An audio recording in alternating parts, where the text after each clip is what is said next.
আসসালামু আলাইকুম। The greedy method. Greedy মেথডটা হচ্ছে এমন একটা মেথড যে মেথডের মধ্যে আমার বড় বড় যে প্রবলেমগুলো থাকে এই প্রবলেমগুলো আমি ছোট আকারে লিখব, মানে ছোটোভাবে সলভ করব।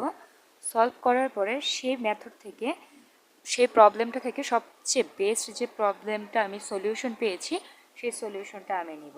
তো এই গ্রেডি মেথডের প্রবলেম আমি যে সলিউশন করব, মানে এক কথায় যদি বলি আমি এই স্থানে যেতে চাচ্ছি, এই একটা স্থান থেকে এ প্লেস থেকে আমি বি প্লেসে যেতে চাচ্ছি।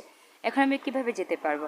আমি একদম সোজা যেতে পারবো, বিভিন্ন বাঁকা রাস্তা দিয়ে যেতে পারবো, মানে আমি যে কোনো শর্টকাট এরকম ইউজ করে আমি এই স্থান থেকে এই স্থানে যেতে পারবো।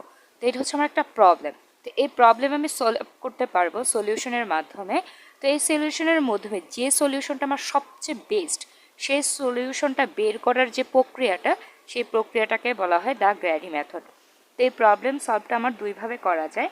একটা হচ্ছে গ্র্যাডি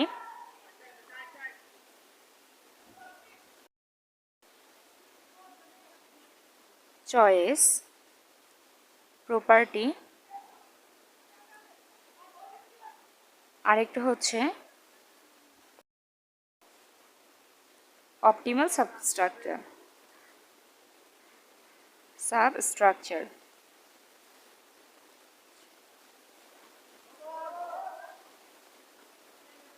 স্ট্রাকচার টিইউ আর স্ট্রাকচার।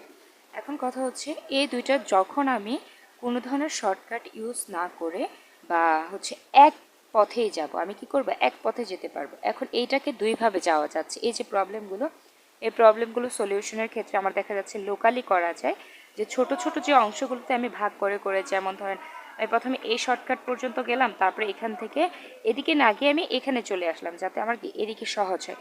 তো এই যে ছোট ছোট অংশে আমি বিভক্ত করে যে প্রবলেমগুলো সলভ করলাম, সেটা হচ্ছে আমার অপটিমাল। মানে অপটিমালের ক্ষেত্রে হচ্ছে আমি ছোট ছোট ও ভাগ করব, প্রবলেমগুলোকে কি করব? ভাগ করব, সাব প্রবলেমে ভাগ করে নিব। সাব প্রবলেমে ভাগ করলে আমার ছোট ছোট প্রবলেমগুলো ভাগ করে যে সবচেয়ে শর্টকাট যে ওয়েটা পাবো সেটা হচ্ছে আমার অপটিমাল সাবস্ট্রাকচারের ক্ষেত্রে। আর যখন আমি জাস্ট একটা প্রবলেম, মানে আমি একটা দিক দিয়েই যাব, আমি কোনো সাব প্রবলেম করবো না, যে কোনো একটা ওয়ে দিয়ে আমি চলে যাব, তখন সেটা হচ্ছে আমার গ্রেডি অনলি ওয়ান ওয়ে। এখন এই দুইটা বোঝার আগে আমরা যদি আরেকটু সামনের দিকে যাই, এখানে বলা হচ্ছে আমার যে প্রবলেমগুলো আছে এই প্রবলেমগুলো আমি দুইভাবে সলিউশন করতে পারি।